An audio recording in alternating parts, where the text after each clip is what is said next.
Kui était un perdant vierge, laid et dégoûtant, qui a été transféré dans une nouvelle école en espérant faire révoquer son permis V. Sa chance a changé lorsqu'une vampire incroyablement belle est tombée amoureuse de son ré négatif, alors il l'a transformé en son taille-crayon humain. Quand Kui est arrivé pour la première fois à l'académie Shuchikan, il a été accueilli par Erika, qui s'est présentée comme la vice-présidente du conseil des élèves. Cependant, lorsque sa main toucha la sienne pour une poignée de main, Erika recula brusquement et cria comme si elle avait été électrocutée. Kui demanda immédiatement quel était le problème, et elle lui dit que tout allait bien, mais recula quand il essaya de l'aider à se relever. À ce moment-là, un autre élève nommé Tsukasa s'approcha d'eux, alors Erika le supplia d'emmener Kui au dortoir parce qu'elle avait autre chose à faire. En chemin vers le dortoir, Tsukasa a dit à Kui que son visage affreux était la raison pour laquelle Erika s'était enfuie, mais il a rétorqué qu'il était largement connu comme un aimant à filles, donc elle ne pouvait pas être dégoûtée par lui. Au dortoir, Tsukasa a expliqué que les filles restaient au 3e et 4e étage, et alors qu'ils montaient les escaliers, Kui a été renversée par une loli à l'apparence garçonne. Avant qu'il ne reprenne conscience, elle a essayé de le réveiller en le secouant. Heureusement, elle a été arrêtée par sa sœur, Haruna, lorsqu'elle a tenté d'utiliser une méthode plus extrême pour le réveiller. Tsukasa l'appela alors, espérant le réveiller, et c'est à ce moment-là que Kanade reconnut Kui comme leur ami d'enfance parti il y a 7 ans. Quand Kui ouvrit enfin les yeux, il reconnut les sœurs, et Kanade s'excusa d'avoir essayé de l'envoyer de l'autre côté du Styx avant l'heure. Ce soir-là, Erika parlait à un garçon aux cheveux blonds qui lui demanda ce qu'elle pensait de Kui, et elle dit qu'elle ne l'aimait pas. Pendant ce temps, Kui a dû passer la nuit dans la chambre de Tsukasa parce que ses affaires n'étaient pas encore arrivées, et alors qu'ils discutaient de diverses choses, ils ont entendu des rires provenant de la chambre au-dessus. Le lendemain, Kanade et Haruna ont rejoint Kui et Tsukasa pour le petit déjeuner, et pendant qu'ils mangeaient, les filles se sont excusées d'avoir été bruyantes la nuit précédente. Haruna a expliqué qu'elles avaient généralement des goûters avec leurs amis pour se tenir au courant des nouvelles, et Kanade a suggéré d'organiser le prochain dans la chambre de Kui. Kanade a ensuite donné à Kui une carte de l'école et lui a dit qu'il devait prendre des photos de tous les endroits marqués dessus avant la cérémonie d'entrée. Après le petit déjeuner, Kui a parcouru l'école pour prendre les photos requises et a rencontré une fille aux cheveux argentés essayant d'attraper un lapin. Il a aidé à attraper le lapin, alors la fille l'a remercié pour son aide et s'est présentée comme Tugi Shiro. Pendant qu'il parlait, une nonne les a rejoints et s'est présentée comme sœur Hime, la conseillère de l'école. Après avoir parlé un peu avec eux, Kui se tourna pour partir, mais Shiro l'appela et lui demanda où il allait. Il lui dit qu'il devait se rendre au bâtiment des étudiants en mise en scène, alors Shiro l'y emmena. Lorsqu'il essaya de prendre une photo du bâtiment, il fut interrompu par Tugi Soichiro, le frère aîné de Shiro. Quand il a exigé de savoir quelle était la relation de Kui avec Shiro, Shiro a expliqué que Kui était un étudiant transféré et a dit qu'elle l'avait amené là parce qu'il ne connaissait pas le chemin. Peu après le départ de Shiro, la porte du bâtiment fut ouverte par le garçon aux cheveux blonds qui invita Kui à prendre le thé avec eux. À l'intérieur du bâtiment, Kui rencontra Erika, qui réprimanda le blond pour avoir amené Kui là, bien qu'il sache ce qu'elle ressentait à son égard. Le garçon l'ignora et s'excusa auprès de Kui pour sa grossièreté avant de se présenter comme Sentolori, son frère aîné. Agacée, Erika quitta la pièce, alors Lori dit à Kui qu'Erika l'évitait parce qu'elle était tombée amoureuse de lui au premier regard. Plus tard, alors que Kui se préparait à prendre un bain, il continuait de repasser les mots de Lori dans sa tête comme si c'était l'album de l'année. En entrant dans la salle de bain, il commenta sur sa taille en regardant autour de lui. Cependant, les mots moururent dans sa bouche au moment où il posa les yeux sur Erika. Immédiatement, il a essayé d'expliquer qu'il ne faisait pas référence à ses melons pendants, mais elle a refusé d'écouter et lui a donné une gifle retentissante qui lui a remis les idées en place. Le bruit a été entendu dans la salle de bain des garçons, où Lori a avoué à Soichiro qu'il avait échangé les rideaux des bains des garçons et des filles. Plus tard, Kui était assis à se masser la joue rouge dans la salle commune avec Tsukasa lorsque Haruna et Kanade les ont rejoints. Kanade a traité Kui de voyeur sans vergogne et a collé un autocollant de discipline sur son front, disant qu'il serait puni pour son acte. Haruna a alors demandé pourquoi il était allé dans le bain des filles, alors Tsukasa leur a dit ce qu'il avait entendu Lori dire à Soichiro. À ce moment-là, Erika passait par là, mais elle s'est arrêtée et s'est cachée derrière le mur pour écouter leur conversation. Dès qu'elle a entendu que son frère était derrière tout ça, elle est partie en colère, donc elle n'a pas entendu Kui dire à ses amis qu'il voulait s'excuser auprès d'elle. Plus tard, alors que Kui et Tsukasa se rendaient dans leur chambre, Erika est passée et a dit à Kui de la retrouver aux Zelkova ce soir-là. Après son départ, Tsukasa a dit à Kui que l'arbre était un endroit populaire pour les déclarations d'amour. En se rendant à l'arbre, Kui a décidé de s'arrêter à la chapelle pour prendre une photo, mais il a eu le choc de sa vie en voyant Lori boire le sang d'une étudiante. C'est pourquoi il est arrivé à l'arbre et n'a pas rencontré Erika, qui était déjà partie en colère parce qu'elle pensait qu'il l'avait ignorée. Le lendemain, pendant la cérémonie d'entrée, la vue de Laurie souriante a rappelé à Kui ce qu'il avait vu à la chapelle. Cependant, Kui a conclu que Laurie lui avait joué un tour, tout comme il l'avait fait avec les rideaux de la salle de bain. Après que Laurie ait prononcé son discours, Erika est montée sur scène et a également fait un discours. Cependant, elle l'a terminé avec une touche surprenante. Kui a été surpris de se retrouver désigné et qualifié de sale, exhibitionniste par Erika, alors il a essayé de se défendre. C'était inutile parce que tout le monde a commencé à chuchoter à son sujet, car personne ne croyait qu'Erika mentait à son sujet. Plus tard en classe, ses camarades de classe à moitié idiots et à l'esprit d'incel le supplièrent de leur dire ce que c'était que de voir des intrigues sans armure. Juste au moment où Tsukasa allait dire aux imbéciles de se taire, la porte s'ouvrit et la sœur jumelle perdue depuis longtemps d'Akan entra. Elle s'appelait Kariya, et elle ignora complètement le professeur lorsqu'il se plaignit de son retard. Après les cours, Kui est allé dans la classe d'Erika en espérant lui parler, mais elle était au milieu de ses amis. Il a décidé d'aller au bureau du conseil des élèves. Le bâtiment était fermé, alors il est allé parler avec Haruna. Pendant qu'il parlait, elle a aperçu Erika passer, et dès qu'elle l'a fait savoir à Kui, il a couru après Erika. Dans sa course folle, il a accidentellement heurté Kariya, renversant à la fois elle et les boîtes qu'elle portait. Il s'excusa rapidement auprès d'elle et aida à remettre les manuels qui étaient tombés des boîtes, après quoi il l'aida à les porter. Ce soir-là, juste au moment où Kuhei finissait d'aménager sa chambre, Candy sauta sur son balcon depuis le toit comme un ninja. Malheureusement, elle l'a utilisé comme un tampon humain pour éviter de se blesser par Floor Kun.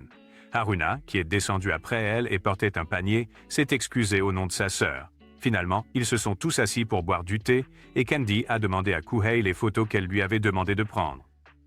Dès que Kuhei lui a remis la carte mémoire, la Chibi Half Pint a poussé un cri victorieux et a dit qu'elle pouvait enfin faire les brochures pour les nouveaux étudiants. C'est alors que Kuhei a réalisé qu'il avait été dupé par la gamine à la poitrine de planche de surf pour faire la moitié de son travail. Candy le remercia pour son aide et annonça que sa chambre était officiellement la salle de thé. Le lendemain à l'école, Shiro est allé nourrir son lapin, mais a découvert qu'il s'était échappé en creusant un trou qui menait à l'extérieur de sa cage. Après les cours, elle a approché Kuhei et l'a supplié de l'aider à retrouver son lapin. Alors que Kuhei cherchait le lapin, il a aperçu Erika près du terrain de football. Il a alors décidé que c'était sa chance de s'excuser auprès d'elle. Mais quand il a essayé de l'approcher, le lapin a sauté du buisson voisin. Kuhei s'est précipité pour le sauver avant qu'il ne soit touché par le ballon qui avait été lancé dans sa direction. Après son sauvetage héroïque, Erika a essayé de l'aider à se relever, mais a reculé quand il a essayé de prendre sa main tendue. L'instant d'après, Laurie est apparue de nulle part et a fait remarquer que Kuhei avait une blessure à la main. Il utilisa alors son mouchoir pour essuyer le sang, mais Kuhei retira sa main presque immédiatement. Quand Shiro arriva avec Soichiro, le lapin courut vers elle et elle remercia Kuhei de l'avoir sauvé. Ce soir-là au dortoir, Erika s'est approchée de Kuhei et il a enfin eu l'occasion de s'excuser auprès d'elle pour être entré dans la salle de bain et être resté là. Erika a accepté ses excuses et s'est excusée pour ce qu'elle avait fait lors de la cérémonie d'ouverture avant de lui demander d'être amie avec elle. Au même moment, Soichiro a montré à Laurie les résultats du test effectué sur l'échantillon de sang qu'il avait prélevé de Kuhei. D'après les résultats, Laurie a confirmé que Kuhei était spécial, ce qui expliquait pourquoi Erika avait eu une réaction étrange la première fois qu'ils se sont rencontrés. Quelques jours plus tard, tout le monde, y compris Erika et Shiro, s'est réuni dans la chambre de Kuhei pour le goûter après l'école. Pendant la fête, Candy a déclaré qu'ils iraient faire du shopping le lendemain pour acheter des articles afin de décorer la chambre de Kuhei. C'était parce que Shiro avait fait remarquer que la chambre de Kuhei ressemblait à une salle d'exposition plutôt qu'à une chambre habitée. Le lendemain, ils sont tous allés faire du shopping comme convenu, et après avoir visité quelques magasins et profité de leur temps en ville, ils sont allés au bord de la mer pour regarder le coucher du soleil. Pendant que les autres faisaient leurs propres activités, Kuhei et Erika se tenaient sur la promenade, et Kuhei lui dit qu'il avait apprécié la journée. Elle répondit que tous leurs jours pourraient être les mêmes, tant qu'il était prêt à créer de nouveaux souvenirs avec elle et leurs amis. Le lendemain à l'école, Laurie a approché Kuhei et lui a demandé de venir au bureau du conseil des élèves après les cours, parce qu'il avait quelque chose à discuter avec eux. Quand Kuhei est arrivé, Laurie l'a convaincu de jouer à un jeu de société avec eux et a expliqué que tout ce que disaient les cartes était absolu. Kuhei n'y pensa pas jusqu'à ce que Laurie tire une carte qui lui ordonne de planter un couteau dans sa main. À sa grande surprise, Laurie prit le coupe-papier sur son bureau et se planta la main en disant qu'il avait accompli sa tâche. Kuhei pensait qu'il était fou de faire quelque chose comme ça, mais Laurie l'a assuré qu'il allait bien et lui a montré sa main alors que la blessure se refermait. Il a ensuite expliqué qu'il était un vampire, ce qui a poussé Kuhei à imaginer être mordu à mort par Laurie. Juste au moment où Laurie promettait qu'il ne boirait pas de son sang, Erika est entrée et a confirmé qu'elle était aussi un vampire. Lori a ensuite dit que puisque Kuei avait découvert leur secret, il ne pouvait pas le laisser partir et lui a demandé de rejoindre le conseil des élèves. Kuei a demandé ce qui se passerait s'il refusait sa demande et Lori a dit qu'il effacerait sa mémoire de la même manière qu'il l'avait fait pour la fille dont il s'était nourri dans la chapelle. Cependant, dans le cas de Kuei, il devrait lui faire oublier tout ce qui s'est passé depuis son transfert à l'académie. Kuei ne semblait pas avoir de problème avec l'effacement de sa mémoire car il avait l'habitude de repartir de zéro. Le seul problème cette fois-ci était les amis qu'il s'était faits. Cependant, il accepta tout de même l'offre de Lori d'effacer sa mémoire. Lori a ensuite demandé à Erika de gérer la situation avant de quitter la pièce avec Soichiro à sa suite. Erika a emmené Kuei au bord du lac et lui a demandé s'il était vraiment d'accord pour perdre ses souvenirs, et il lui a dit que oui. Il lui a dit de continuer la tâche, mais Erika ne pouvait pas le faire et a commencé à pleurer. Elle l'a traité de lâche sans courage et a demandé si tout le temps qu'ils avaient passé ensemble ne signifiait rien pour lui. En entendant ces mots, il a pensé à leurs amis et au temps qu'ils avaient passé ensemble, alors il lui a dit de ne pas effacer ses souvenirs. Plus tard, il est retourné dans la salle du conseil des étudiants et a dit à Lori qu'il rejoindrait le conseil. Lors de son premier jour en tant que membre du conseil, Kuei a reçu une formation accélérée sur les vampires par Lori, qui lui a dit d'ignorer tout ce que les films disaient sur les vampires. Il lui a également fait savoir que Shiro et Soichiro étaient déjà au courant qu'il était un vampire, tout comme Erika, parce que leurs familles avaient une longue histoire ensemble. Il a ajouté que les vampires étaient forts et immortels, précisant clairement qu'il était presque aussi vieux que Vandal Savage lui-même. Cela a poussé Kuei à regarder dans la direction d'Erika, mais elle l'a assuré qu'elle avait le même âge que lui, et n'était pas une vieille sorcière ridée. Lori a ensuite dit que l'ail et la lumière du soleil ne les affectaient pas comme dans les films de vampires. Cependant, Erika a ajouté qu'ils n'étaient pas entièrement sûrs de survivre à un coup de pieu en bois. La dernière chose dont ils ont parlé était leur besoin de boire du sang, et Kuei a demandé si c'était nécessaire. Erika a dit qu'il n'avait pas encore compris pourquoi il devait boire du sang, mais l'a assuré qu'il ne chassait pas les gens pour en obtenir. Lori, en revanche, a admis qu'il se nourrissait directement des gens de temps en temps parce qu'il n'y avait pas besoin de mentir puisque Kuei l'avait déjà vu le faire. Après la leçon, Lori n'a pas pu s'empêcher de mentionner l'incident de la salle de bain entre Kuei et Erika, ce qui a poussé Erika à lui botter le derrière façon Saitama. Après s'être remis de la raclée, il a dit à Kuei qu'il allait être responsable du prochain festival sportif. Il l'a ensuite emmené à la réunion du comité et l'a présenté aux membres, qui n'étaient pas très contents de la décision. Cependant, après que Kuei leur ait parlé et ait été applaudi par Toru, ils l'ont un peu accepté. Dans les jours qui suivirent, Kuei fut submergé par beaucoup de travail concernant le festival sportif et Toru avertit Erika de ne pas le distraire. Un soir, Haruna et Kanade trouvèrent Kuei évanoui sur son lit avec des papiers éparpillés dans sa chambre. Après qu'il l'ait aidé à arranger l'endroit et se soit assis pour leur goûter, il leur a expliqué la situation.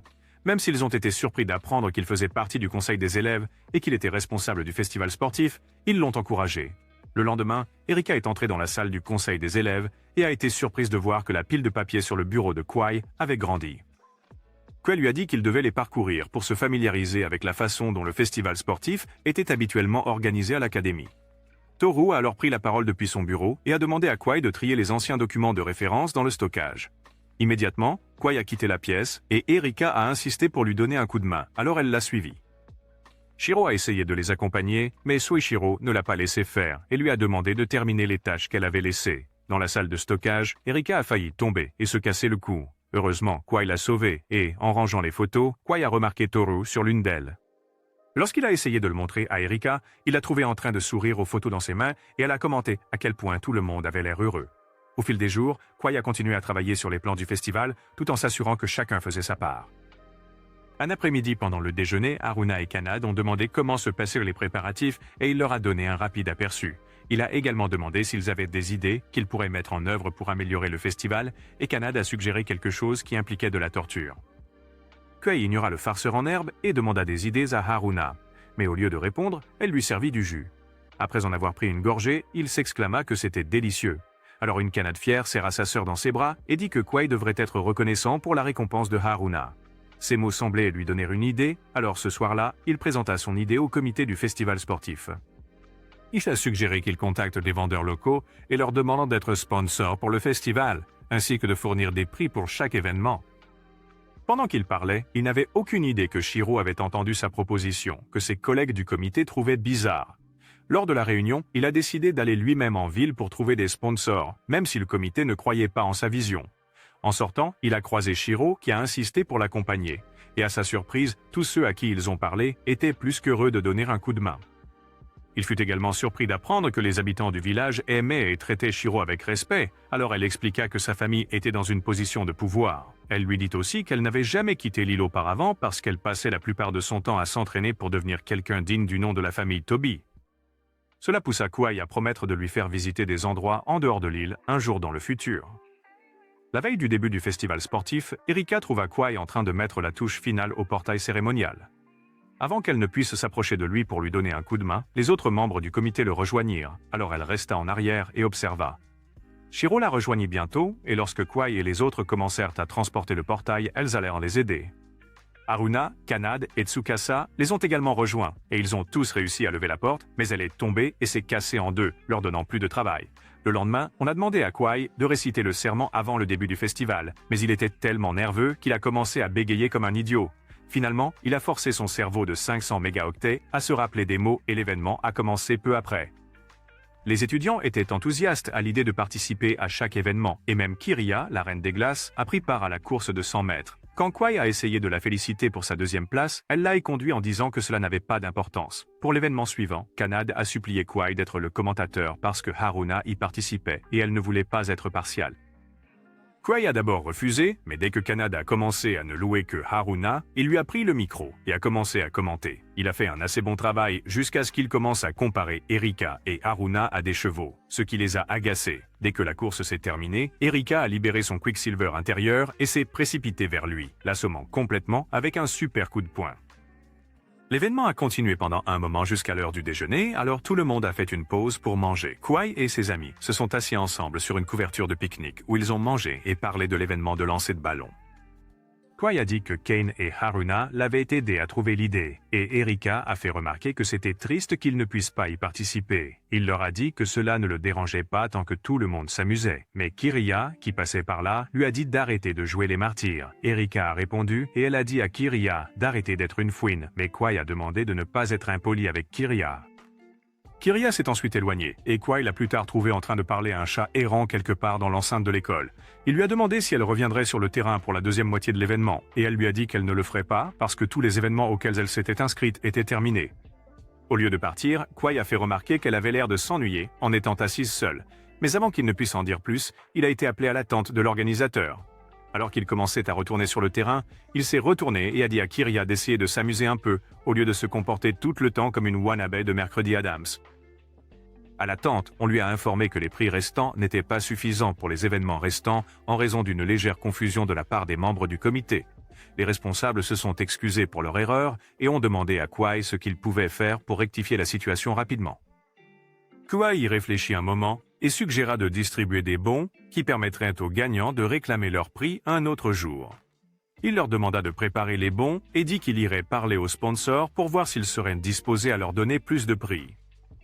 2 membres du comité ont insisté pour l'accompagner et après qu'il ait accepté, ils sont tous allés parler aux sponsors qui étaient plus qu'heureux de fournir les prix car ils trouvaient l'événement amusant. Pendant ce temps, le jeu de lancer de ballons avait déjà commencé et tout le monde s'amusait beaucoup à lancer des ballons sur leurs adversaires. Comme d'habitude, Mori a profité de l'occasion pour montrer ses charmes, tandis que Soichiro faisait de son mieux pour protéger Shiro, même s'ils étaient dans des équipes différentes. Quand Kanade a été touché à la poitrine par un ballon d'eau et que son chemisier est devenu transparent, les dépravés sans vergogne autour d'elle n'ont pas pu détacher leurs yeux d'elle. Cela l'a mise mal à l'aise, alors elle a collé des autocollants de discipline sur tout leur visage pour empêcher leurs yeux errants de la regarder. Juste avant la fin du jeu, Haruna s'est précipitée pour récupérer plus de ballons. Mais sur le chemin du retour, elle a trébuché et est tombée, se blessant à la jambe droite. Comme elle était blessée, elle n'a pas pu participer à l'événement final, qui était une course d'obstacles à 3 jambes avec Kouai. Ses autres camarades de classe ont dit qu'ils ne pouvaient pas participer non plus. Alors, quand Kouai a aperçu Kiria, il s'est approché d'elle et l'a supplié de courir la course avec lui. Kiria ne voulait pas le faire. Mais après que Haruna l'ait supplié, elle a accepté, mais a dit à Kouai que s'il perdait, il ne pourrait pas la tenir responsable.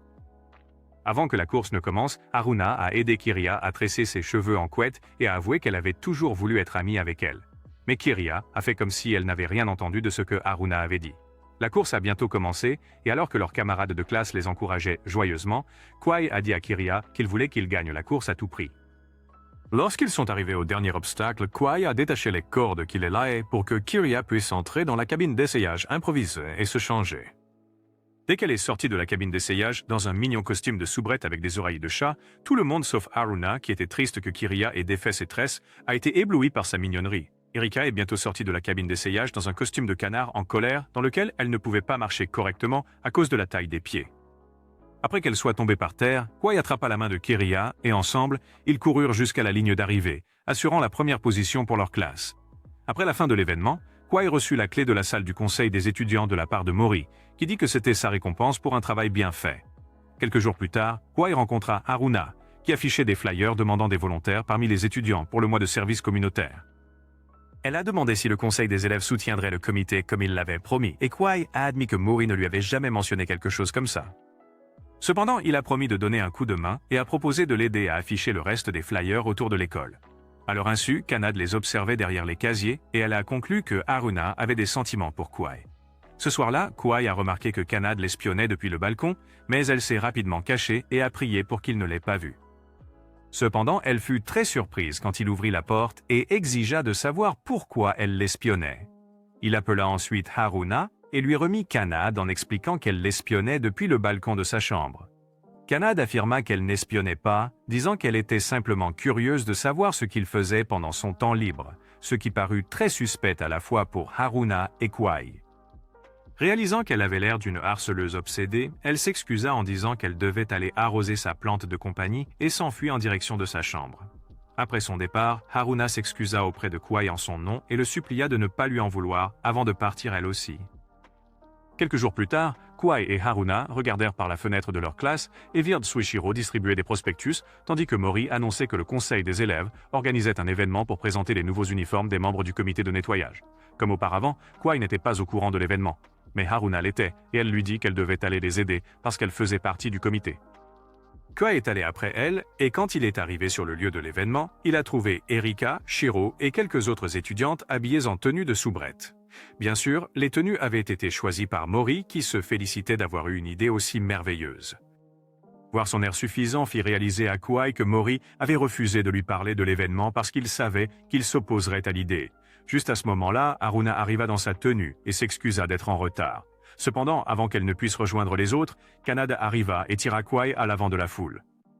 Elle a ensuite tendu son appareil photo à Suichiro et lui a demandé de prendre une photo d'eux trois ensemble, mais Kouai et Haruna ont protesté. Kanade ne comprenait pas pourquoi Haruna refusait de se faire photographier avec Kouai et insistait sur le fait qu'elle le faisait pour son bien, ce qui a énervé Haruna. Furieuse, elle demanda à Kanade si elle était toujours si gentille avec elle parce qu'elle avait perdu la mémoire après un accident. Elle dit qu'elle n'aimait pas être traitée comme un morceau de verre fragile, après quoi elle s'enfuit, laissant tout le monde présent stupéfait. Plus tard, Kouai a trouvé Kanade à la cafétéria et elle s'est excusée pour ce qui s'était passé lors de l'événement des uniformes. Pendant qu'il parlait, Haruna s'est approchée de la table, mais dès qu'elle a remarqué sa sœur assise à l'autre bout, elle est partie. Dès qu'elle a fait cela, Kanade a commencé à se blâmer pour l'accident de Haruna. Elle a dit que Haruna était né malade et avait passé la majeure partie de son enfance à entrer et sortir de l'hôpital. Quand elle allait enfin mieux, leur mère avait chargé Kanade de s'occuper d'elle. Malheureusement, le jour de l'accident, Kanade n'était pas avec sa sœur. Lorsqu'elle lui a rendu visite à l'hôpital, elle a découvert qu'elle avait perdu une partie de ses souvenirs. Les souvenirs qu'elle avait perdus concernaient le temps que Kouai avait passé avec eux. À cause de cela, elle a cessé de lui envoyer des lettres. Ce week-end-là, Kouai est allé faire du shopping avec Haruna et lorsqu'ils sont allés dans un café, il lui a raconté tout ce que Kanade lui avait dit. Haruna a alors admis que la raison pour laquelle elle était en colère contre Kanade était qu'elle se négligeait toujours. Après avoir admis qu'elle voulait que sa sœur soit heureuse et vive sa vie sans culpabilité, Kouai a suggéré qu'elle dise à Kanade ce qu'elle ressentait. Ce soir-là, Kouai a amené Kanade à l'arbre Zelkova, où elle a avoué qu'elle l'avait autrefois détesté, parce qu'elle était jalouse qu'elle puisse toujours jouer et aller à l'école, tandis qu'elle était toujours coincée à l'hôpital. Elle a également fait comprendre à Kanade qu'elle ne la blâmait pas pour l'accident, et l'a supplié de commencer à mettre ses besoins avant tout le reste. Kanade a soutenu qu'elle s'occupait toujours d'elle parce qu'elle ne l'avait jamais fait pendant qu'elle grandissait et qu'elle était à l'hôpital. Haruna lui a dit que la seule façon pour elle d'être heureuse était que Kanade soit heureuse. Alors les deux filles ont convenu de se réconcilier et de passer le reste de leur vie heureuse l'une à côté de l'autre. Après leur étreinte en larmes, Kouai a donné à Kanade la dernière lettre qu'Haruna lui avait écrite et lui a demandé de la lire. Dans la lettre, Haruna avait demandé à Kouai s'il était d'accord pour qu'elle lui envoie des lettres même si elle ne se souvenait pas de lui. Haruna a admis qu'elle avait envoyé la lettre parce qu'elle était désespérée de retrouver ses souvenirs. Kui a alors suggéré qu'ils cessent de se concentrer sur le passé et se concentrent sur leur avenir ensemble maintenant qu'ils étaient réunis. À la fin, ils ont tous fait face à l'arbre et ont fait le vœu de continuer à créer de bons souvenirs ensemble. Le week-end suivant, Laurie a fait travailler dur Kui et les autres sur l'événement à la piscine à venir, tandis qu'il ne faisait rien d'autre que s'asseoir et lire un magazine. À un moment donné, il a demandé à Kui sa date d'anniversaire parce qu'il voulait vérifier sa compatibilité avec Erika. Kui lui a dit que ce n'était pas nécessaire, mais Laurie l'a ignoré et a commencé à chercher l'anniversaire d'Erika, qu'il a dit être le 7 juin. En entendant cela, Kui regarda le calendrier et réalisa que la date correspondait à ce jour-là. Immédiatement, il réprimanda Laurie pour avoir oublié l'anniversaire de sa sœur, mais Laurie dit que leur famille ne faisait pas grand cas des anniversaires. Il affirma même qu'Erika n'en avait rien à faire de son anniversaire, mais Kui pensait que tout le monde méritait de célébrer son anniversaire. Étant le renard rusé qu'il était, Laurie demanda à Kui d'aller en ville acheter une nouvelle brosse de toilette. C'était parce que lui, l'idiot, utiliserait son cerveau poussiéreux et déciderait d'acheter un cadeau pour Erika. Plus tard dans la journée, le comité de nettoyage et les membres du conseil, à l'exception d'Erika et Kui, se sont rassemblés à la piscine pour la nettoyer. Quand Kanade a remarqué que Laurie et Soichiro traînaient, elle les a réprimandés et leur a dit de se rendre utiles. Laurie se mit immédiatement au travail, mais Soichiro resta immobile comme une statue jusqu'à ce que Shiro le supplie de l'aider. Pendant ce temps, Kui et Erika travaillaient dans la salle du conseil des étudiants quand quelqu'un frappa à la porte en prétendant avoir une livraison de sushis pour Kui. Lorsqu'il sortit de la pièce, Tsukasa lui remit une boîte cadeau et lui dit qu'il devait le dédommager pour l'avoir utilisé comme garçon de course. Kui le remercia avant de prendre la boîte à l'intérieur et de la remettre à Erika, qui fut surprise en l'ouvrant et en voyant un panier de fleurs. Il expliqua que c'était un cadeau pour son anniversaire, et Erika admit qu'il était la première personne à lui offrir un cadeau pour son anniversaire. Elle a dit que cela la faisait se sentir comme une adolescente normale, et l'a remercié pour le cadeau en essuyant les larmes qui coulaient de ses yeux. Plus tard dans la nuit, elle a placé ses fleurs sur sa table de chevet et a souri joyeusement en les regardant. Cependant, son bonheur fut de courte durée, car soudainement, elle commença à ressentir une horrible douleur dans la poitrine. Cela la força à se tenir la poitrine alors qu'elle était allongée dans son lit, espérant que la douleur passerait.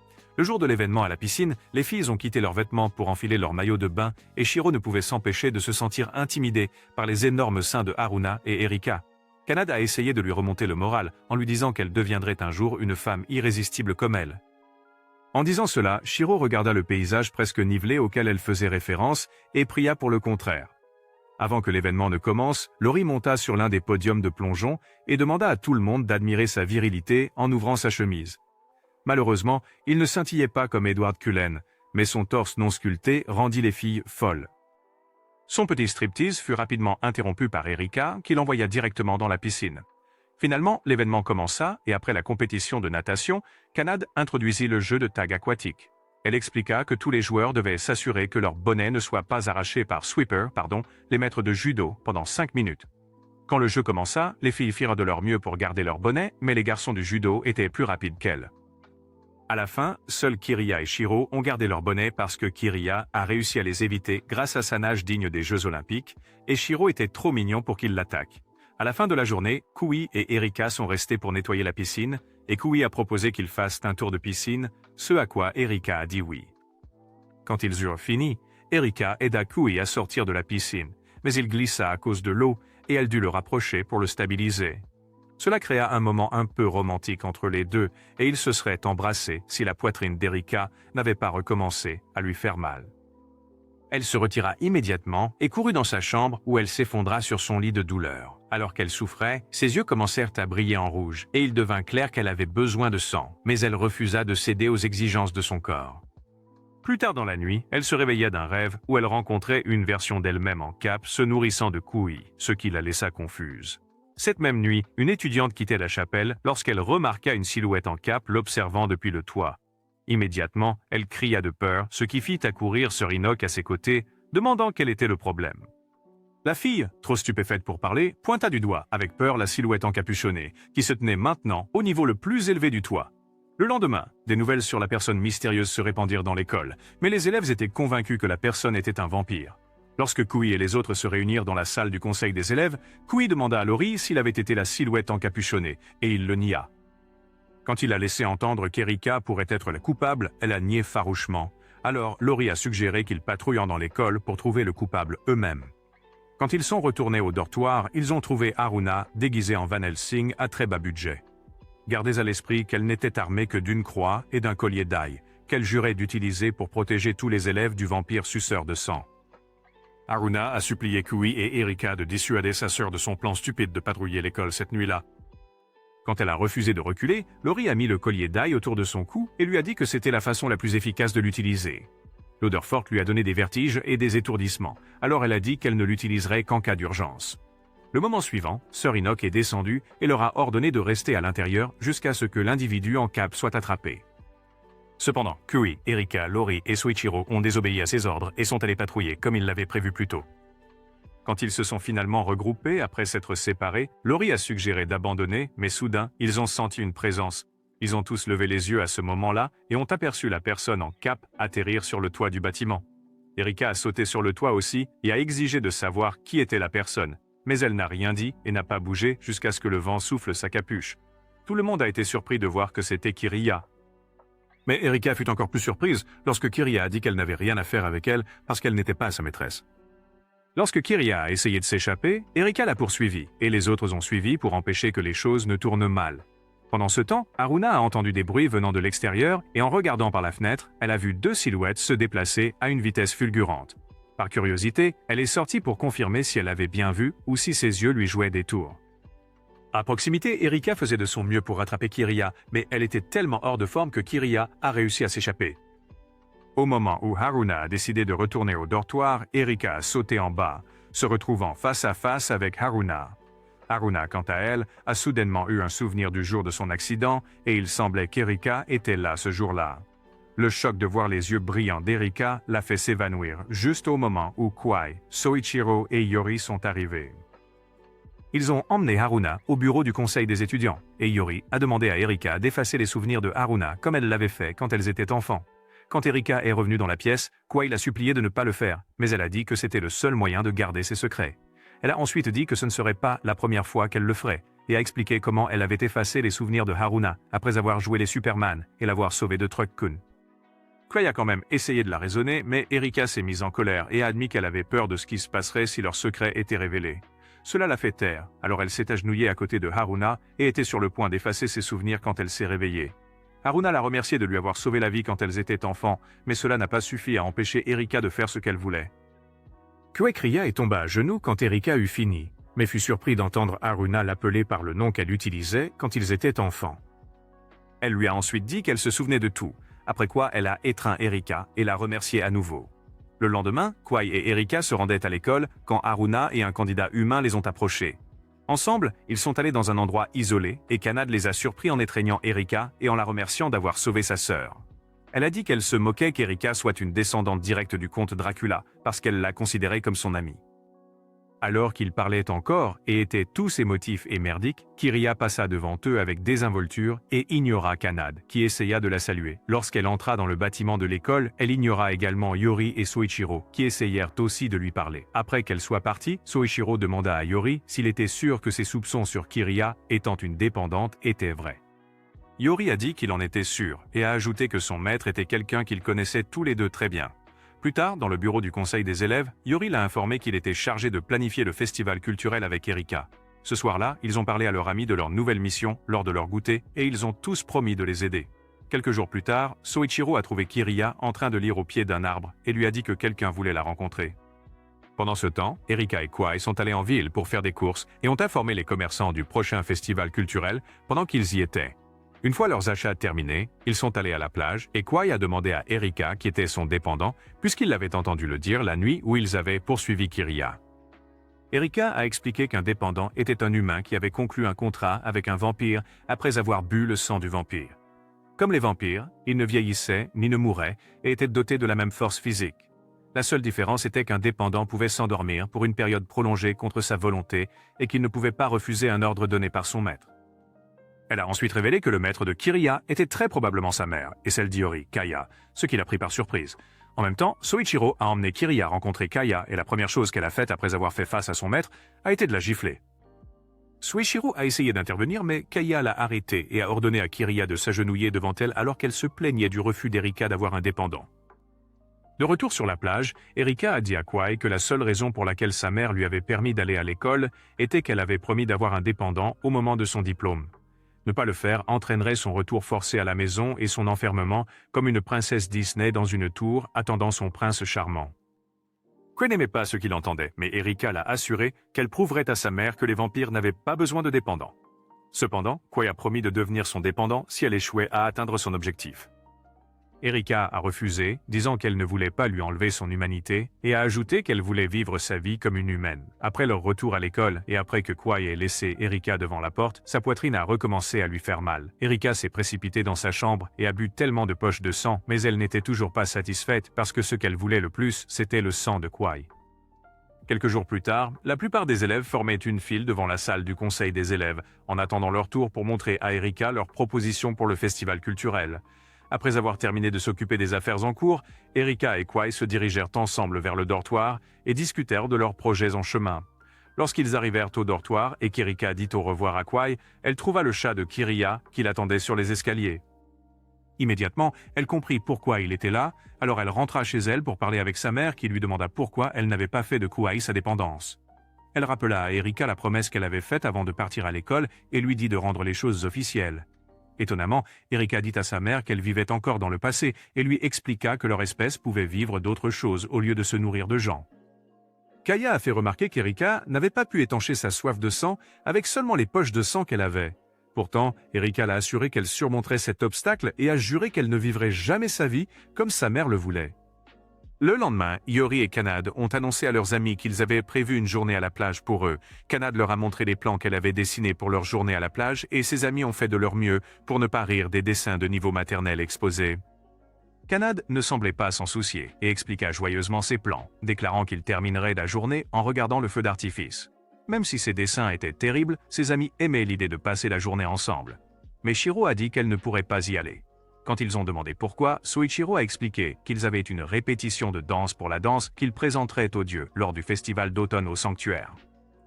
Cela a poussé Haruna à suggérer qu'ils rejoignent les frères et sœurs au sanctuaire pour qu'ils puissent tous regarder le feu d'artifice ensemble. Soichiro a accepté et a dit qu'ils n'avaient pas de problème avec le plan tant qu'ils terminaient leur pratique avant le spectacle.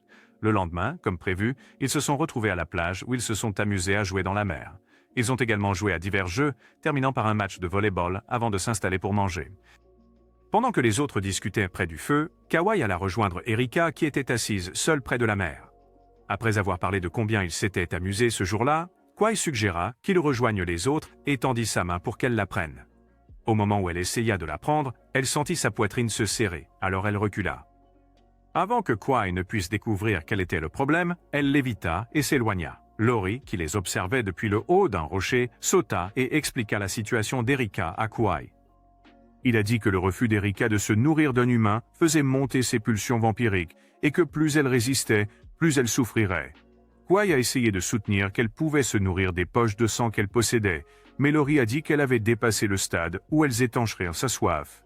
Avant de s'éloigner, il a demandé à Kwai d'aider Erika en cas d'urgence, tout en souriant auparavant à lui-même. Sur le chemin du sanctuaire plus tard, Kwai a demandé à Erika si elle avait mal, mais elle lui a dit qu'elle allait bien, même si c'était un mensonge éhonté. Après être arrivés au sanctuaire, les filles ont enfilé leurs yukatas et tout le monde s'est rassemblé près d'une falaise pour regarder le feu d'artifice. Avant que cela ne commence, Kwai a remarqué quelque chose d'étrange chez Erika, mais quand il a demandé si quelque chose n'allait pas, elle lui a dit qu'elle allait bien. Quand le spectacle a commencé, Lori a poussé tout le monde en avant en disant qu'il voulait qu'ils aient une meilleure vue. Kwai a dû serrer Erika dans ses bras pour l'empêcher de tomber, mais cela n'a fait qu'augmenter encore plus sa soif de sang. Il l'a rapidement lâchée et s'est excusé, mais a été distrait par les autres qui se plaignaient de ce que Lori avait fait, donc il n'a pas remarqué qu'Erika s'était éclipsée. Quand il a finalement réalisé qu'elle était partie, il est parti à sa recherche et l'a trouvée allongée par terre, souffrante. Il s'est précipité pour l'aider, mais Erika était déterminée à s'éloigner de lui et aurait réussi s'il ne l'avait pas attirée dans une étreinte. Le lendemain matin, elle s'est réveillée dans son lit et après avoir rappelé une partie de ce qui s'était passé la veille, elle a conclu qu'elle avait surmonté sa soif de sang et avait réussi à rentrer chez elle d'une manière ou d'une autre. Elle poursuivit ensuite le reste de sa journée joyeusement et sans souci jusqu'à ce qu'elle s'approche de Kwai. Soudain, elle sentit sa poitrine se serrer, ce qui la fit tomber par terre et, alors qu'elle luttait pour comprendre ce qui se passait, des souvenirs de la nuit précédente lui revinrent en mémoire. Il se trouve qu'après que Kwai l'ait prise dans ses bras, elle l'a mordu et s'est nourrie de son sang, ce qui l'a laissé en état de choc.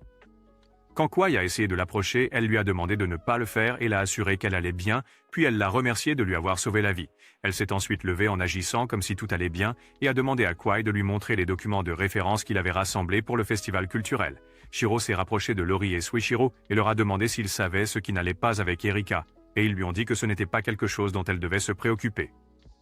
Plus tard, quand Erika est retournée à son dortoir, elle a découvert que ses poches de sang ne faisaient rien pour étancher sa soif. La seule chose qui pouvait le faire était le sang de Kwai, et maintenant qu'elle y avait goûté, elle le désirait plus que tout, même si elle ne le voulait pas. Au fil des jours, Erika faisait de son mieux pour rester loin de Kwai, et comme il était submergé de travail, c'était facile à faire. Une nuit orageuse, alors qu'elle était allongée dans son lit, luttant contre ses envies et se morfondant dans la douleur, Kuria vint lui parler, car Kaya l'avait envoyée. Elle dit que Kaya voulait qu'Erika rentre chez elle, puisqu'elle avait refusé de faire de Kwai son dépendant, même si elle avait déjà goûté son sang et en avait désespérément envie. Quand Erika dit qu'elle ne rentrerait pas, Kuria demanda pourquoi elle était si têtue à ce sujet. Au lieu de répondre à la question, Erika demanda à Kuria pourquoi elle était retournée au service de sa mère. Elle dit que Kaya n'en avait rien à faire d'elle, et lui rappela les jeux stupides qu'elle aimait jouer avec elle. Il s'est avéré que chaque fois que Kaya s'ennuyait, elle effaçait les souvenirs de Kuria pour pouvoir la regarder passer des années à chercher son maître. Kuria a dit à Erika que cela ne la dérangeait pas parce que c'était ce que Kaya voulait et qu'elle ne pourrait jamais désobéir à son maître quoi qu'il arrive. Ces mots ont fait dire à Erika qu'elle ne prendrait jamais de dépendant parce qu'elle ne voulait pas avoir autant de pouvoir sur la vie de quelqu'un. Elle lança alors son oreiller avec colère sur Kuria en déclarant qu'elle ne deviendrait jamais comme sa mère sans cœur, alors Kiri partit. Cette même nuit, après que la tempête se soit calmée, Kwai découvrit Kanade suspendu à l'envers sur l'échelle menant à son balcon. Après les avoir laissés entrer, elle et Haruna, Kanade a affirmé qu'elle était venue accrocher des poupées qui garantiraient que le lendemain serait lumineux et ensoleillé. Haruna a ensuite servi du thé et, alors qu'il le buvait, Haruna a demandé s'il avait eu une idée pour la fête après le festival culturel. Il lui a dit qu'il n'avait pas d'idée, mais quand elle a commencé à jongler avec les fous dans ses mains, il a soudainement eu une idée. Le lendemain, il s'est précipité dans la salle du conseil des élèves pour parler à Erika de son idée, mais Lori lui a dit qu'elle n'était pas là, même si elle se cachait dans la pièce d'à côté. Il a ensuite remis la proposition à Shiro et lui a demandé de la donner à Erika à son retour. Après cela, il est parti, ressemblant beaucoup à un chiot triste. Le moment suivant, Erika est sortie de sa cachette et après s'être assise et avoir touché le dossier, elle a ressenti une douleur intense. Lori s'approcha d'elle et commença à parler du fait qu'elle n'avait pas d'autre choix que de faire de Kwai son dépendant, si elle souhaitait continuer à boire son sang. Erika lui dit qu'elle ne le ferait pas, alors il lui suggéra de trouver quelqu'un d'autre pour devenir son dépendant si elle se sentait mal à l'idée de prendre l'humanité de son ami. Cela poussa Shiro à se porter volontaire pour être son dépendant, disant qu'elle était prête à renoncer à son humanité si cela signifiait qu'Erika et Kwai pouvaient revenir à ce qu'ils étaient.